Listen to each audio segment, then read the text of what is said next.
you are feeling overwhelmed about how to start investing, you are not alone. And if you're wondering what the best way to get started with investing is, truthfully, there is no one-size-fits-all answer. But today, I'm going to walk you through 5 popular beginner investing strategies because I want to help educate you on your options.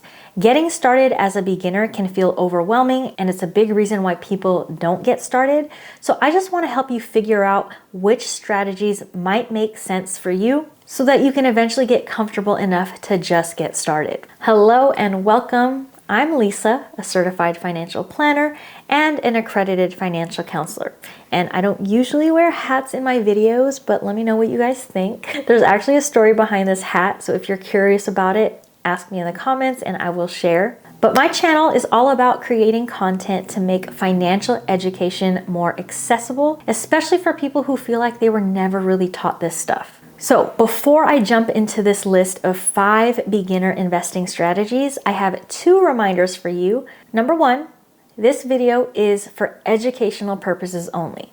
I am not telling you what to do with your money and which strategy you should employ because that would be considered financial advice in our industry, and I don't feel I can do that for you without knowing your actual personal individual financial situation. Instead, I'm here to help you learn the basics. I don't want you to feel like you're in the dark when it comes to investing, and when you hear certain terms and certain strategies, I want you to start understanding these various concepts. And the second thing I want to remind you of before I jump into the list is these 5 strategies aren't actually mutually exclusive. That means you don't have to just go through the list of 5 and pick the one that you want to employ. In some cases, you can mix and match and use a couple of these strategies at the same time. In fact, a lot of people end up using various strategies alongside each other as their investing journey grows. And that'll start to make more sense once we get into the list. So, beginner approach, beginner strategy number 1 is to diversify. What diversifying means in investing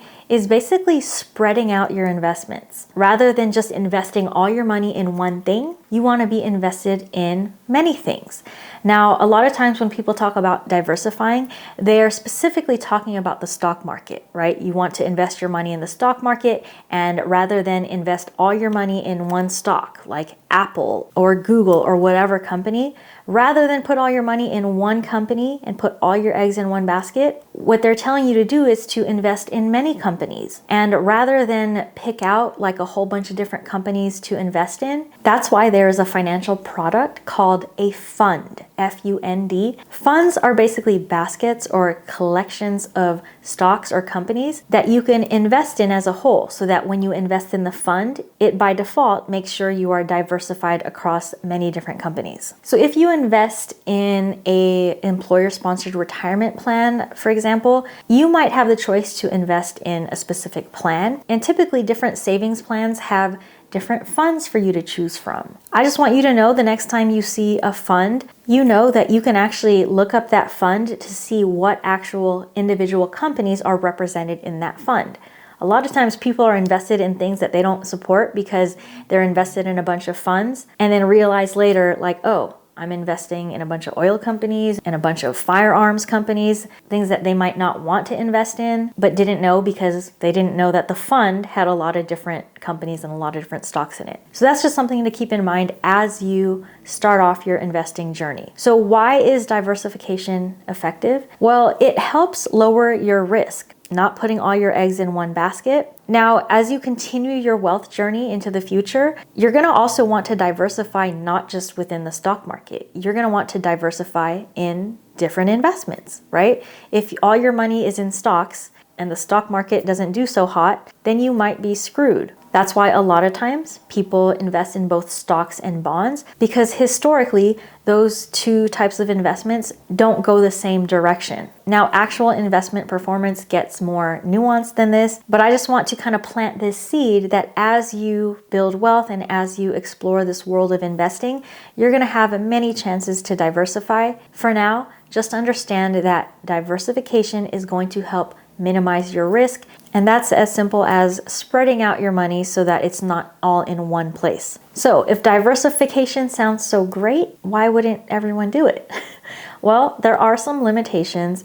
So diversification reduces risk, which is often a major goal for most investors and most people with their money. But diversification won't eliminate your risk. There's no way to fully eliminate your risk. Like you're inherently taking risk when you invest money. Another limitation is that some funds, depending on where you purchase them and how you purchase them, they could have higher fees. So it's always important to know what you're investing in. All right, let's move on to beginner strategy number 2, and that is set it and forget it. So I don't know if there is a technical term for this, but set it and forget it is what it sounds like. It means you automate your investing. You set it up so that it happens regularly on your behalf, and you don't have to do anything else after that. Oftentimes when people employ this method as a beginner investor, what they're doing is they're using broad market funds, so index funds or exchange traded funds. And I'm not going to go over definitions like that in this video, but if you want to learn more about these topics, let me know in the comments and I'm happy to make future videos. So people often set it and forget it by purchasing funds. Similar to, like we said earlier, investing in funds and a lot of companies at once is one way to reduce risk, but it also makes it easy for you to invest in an automated fashion. If you employ the strategy of set it and forget it, the idea is that you remove any pressure of trying to time the market, right? You're not just sitting there waiting and thinking about when I'm going to invest next. Instead of having to constantly check stock prices or stressing out if it's the right time to buy or not, you simply pick a consistent schedule, you set it up, you make sure that you have the money to fund this consistent schedule, and then you let it run in the background. So this approach of set it and forget it investing is really helpful if you have a busy life, if you have a full-time job, or if you just don't want to devote a lot of time or energy to investing, but you want to make sure that you are growing your investments. So why is set it and forget it effective? Well, it removes the emotional stress of trying to invest at the perfect time. A lot of people try to time the market and they want to make sure they get in right before the market shoots up and their investments double in price, right? That rarely happens. So that's why a lot of beginner investors are often encouraged to simply invest consistently. If you can learn to build the habit to invest consistently, whether the market is up or down, you're not only going to grow your investments in the long run, but you're also going to build the habit. This is why it's a good beginner strategy, because you are making investing just a part of your everyday life. It's not something you have to overthink anymore. Now, are there any limitations to set it and forget it? Well, if you choose this approach, if this sounds like it makes sense to you to do, just remember that the forget it part does not mean you should ignore your investments and your accounts completely, right? Don't just forget it and then like check it in 20 years from now. You do want to check in with your investments at least once or twice a year because you might want to rebalance your portfolio. Sometimes if some investments do better than others, your portfolio gets all out of whack because now you have a whole bunch of that investment and not enough of this one. And a lot of times for purposes of diversification and having the right mix of investments, aka asset allocation, a lot of times people rebalance that so that everything stays according to their original strategy. Let's move on to beginner strategy number 3, and that is to use robo-advisors. This would be letting the algorithm decide what you should invest in. So robo-advisors are these automated platforms that have been created. There's a lot of financial technology these days that help make it very easy for beginners to start investing. So if you use a robo-advisor, this basically means that you are using a platform that will help manage your investments for you. When you first sign up for an account with a robo-advisor, they typically ask a few questions because they want to understand what your goals are, what your timeline is for when you need the money, and what your risk tolerance is. Once they know enough about you and how much risk you're willing to take with your investments and understand what you're saving for, the robo-advisor does the rest. It's an algorithm, it's technology. They figure out what stocks and bonds and other investments to put your money in. So an upside of using a robo-advisor with a strategy like set it and forget it is that the robo-advisor is actually going to help keep your portfolio balanced over time. Think of it like having a digital financial assistant that takes care of the investing details behind the scenes. You put money in the account, they take the money and they invest it for you, and they keep tabs on it to make sure that everything is going on just fine. So here's what makes robo-advisors effective, especially for beginners. No surprise, it makes investing easier and less intimidating, right? It's almost like you're just transferring money over to an actual human advisor and letting them deal with it. So we also talked about diversification earlier in the video, and robo-advisors help you diversify. They help you rebalance your asset allocation, right? Your stocks and bonds. And some of them even offer tax strategies as well. Robo-advisors also save you a lot of time if you don't want to manage investments manually. Very similar to when we were talking about set it and forget it. Automation is a very popular strategy for beginners because it helps you build that habit without having to overthink your decision to invest. Now, of course, with all these wonderful benefits, there are also some limitations. So robo-advisors usually charge a small management fee, which is often around 0.25% to 0.4%. Really just depends on the platform. Now, overall, that's typically a lower management fee than if you were to work with a human financial advisor, but there is still a fee. Now, another limitation of a robo-advisor is that you might have less customization options compared to if you were to build your own portfolio and pick your own investments. So this is actually why a lot of beginners like using robo-advisors, because they don't want to have the stress of building their own portfolio. But as you get better with investing and understand it more and maybe want to take more risk, sometimes you'll find that these platforms are more limited. So the reason why I don't tell everyone to use a robo-advisor is because it depends on your goals. If you want to be more hands-on and you want to customize your own portfolio, then this might not be the right strategy for you. But if you're a beginner who wants to be hands-off and you trust one of these robo-advisor companies to do the work for you and pick a good portfolio for you, then it's worth trying. Just a little quick reminder that this video is for educational purposes. Robo-advisors can be helpful if you want a hands-off start to your investing journey, but you have to make sure it is the right approach for your situation. All right. Strategy number 4, dollar cost averaging, sometimes abbreviated as DCA. So dollar cost averaging, or DCA, is a strategy where you invest a fixed amount of money at regular intervals, for example, once a month, and you do this no matter what is happening in the market. Whether stocks are up, stocks are down, it doesn't matter. You are investing the same amount at the same interval. Instead of trying to perfectly time when to invest, which is almost impossible even for the professionals, you instead consistently invest the same dollar amount over and over again. So when prices are lower and the stock market is down, your money buys more shares.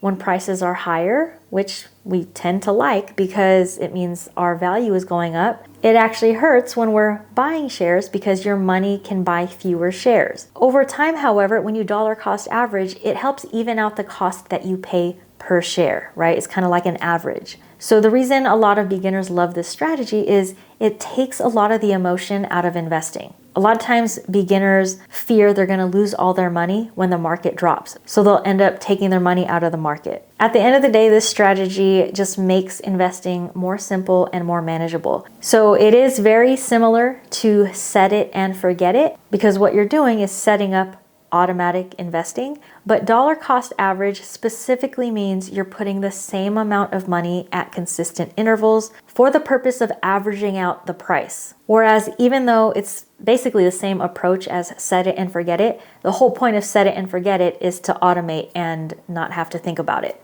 Why is dollar cost averaging effective? Well, as mentioned, it reduces the pressure of trying to time the market. It also helps average out your purchase prices over time, and it encourages consistency, right? Similar to set it and forget it or using a robo-advisor, it helps you as a beginner build the habit of consistently investing. Now, again, it sounds like a really great strategy for beginners.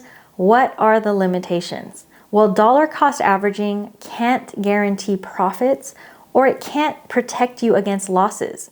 It's just like any other type of investing. So even though it's a strategy that beginners like to employ, it can't protect you from market risk or the inherent risk that you take from simply investing. Another limitation is sometimes the question is whether or not you should dollar cost average versus invest a big lump sum, right? Let's say you get a huge bonus and you're like, should I invest that whole 10,000 right now, or should I invest 1,000 a month for the next 10 months? There's no way to know what's going to perform better, but sometimes dollar cost averaging feels safer to do emotionally because you're not putting it all in at once. So it seems a lot safer, but there have been statistics that have shown that investing a lump sum can sometimes perform better. So choosing to dollar cost average can potentially take away from that. All right, we have come upon the last strategy on this list, but before I get to it, real quick reminder, please hit the like button if you haven't already, if you are getting anything out of this video, because it really helps out my channel. And as always, I appreciate all of you guys for the support. Last beginner investing strategy on the list, and that is to contribute up to your employer match. So this is specifically for people who have a retirement plan through their employer, for example, a 401k or a 403b, and your employer matches a portion of what you contribute. So for example, let's say your company matches 100% of your contributions up to 3% of your salary. That means if you make $100,000 and you put 3% of your salary, you'd be putting in $3,000. If your company matches that 3%, that means they would also put $3,000 in your retirement account. So it means rather than you just contributing $3,000 to your retirement account, you now actually will have $6,000. Employers do this as an incentive for their employees to contribute to their retirement plans and also offer it as part of a benefit, right? They want you to work there. So they want to show you that they're offering you more than just your salary. They're offering other types of compensation as well. Now, when it comes to beginner investing strategy, the reason a lot of people say to contribute up to your employer match is because they feel like this is free money. This is money that your employer is like, here's money for you, you just have to take it, right? But in order for you to take it, you also have to contribute to your retirement plan. There's a reason they're not just putting, that $3,000 into your account already. They want to incentivize you to put your own money in your retirement account, and their match is a way to incentivize it. So the reason this is an effective beginner strategy is that it instantly increases your investment returns because you're getting free contributions. Usually when you invest and you put $1 in the stock market, it's going to take a while for that dollar to become $2, right? If it ever does. It requires that investment to increase in value. Whereas if you are putting money in your retirement account and you're getting a dollar for dollar match, you are immediately doubling up on that investment. This beginner strategy is also effective because it helps build your long-term savings, your retirement savings, faster without having to invest more of your own income. You're basically going to be able to compound the growth not just on your $3,000 or whatever amount you put in, but also on the amount that has been invested on your behalf by your employer. And finally, another reason that this is an effective beginner investing strategy is that similar to the other ones that we've talked about in this video, it encourages you to invest regularly, right? Because if you are contributing to retirement, usually it's deducted from your paycheck automatically. You don't even have to think about it. So you know that it's going to happen every paycheck and it builds up that habit. So are there limitations to contributing to your employer retirement plan and getting that match? The answer is yes. So some employer retirement plans actually have limited investment options or higher fees because they invest in certain funds that have higher fees. So you want to make sure you review your plan documents and know actually what you're investing in and what the fees are. Another limitation is that a lot of employers, even though they will match your contribution, their match, that dollar that they're going to put against your dollar, sometimes needs to vest. Meaning you might have to stay with the company a specific amount of time, like a few years, if you want to keep that full match. So in some instances, depending on your employer, it's not just free money handed out to you. It's like, here's some free money, but you also got to stay at the company for a few years before you can actually keep it and claim it as yours. All right, reminder that this is an educational video, it's not advice. I can't tell you with certainty that contributing to your employer's sponsored retirement account and getting your match is the best strategy for you. But if your employer does offer a match, I would encourage you to understand how it works and to consider whether or not it makes sense in your situation. That is the list. The biggest thing I want you to remember is there is no single perfect investing strategy. And like you saw on this list, you can actually employ a couple of these at the same time and get the benefits of a few of them at the same time, even though each strategy may have a different goal. What's best for you as a beginner is the strategy that aligns with your goals, your timeline, as well as your comfort level. You want to invest according to what amount of risk you're willing to take on. Thank you for watching this video. I hope it was helpful. And until next time, peace out.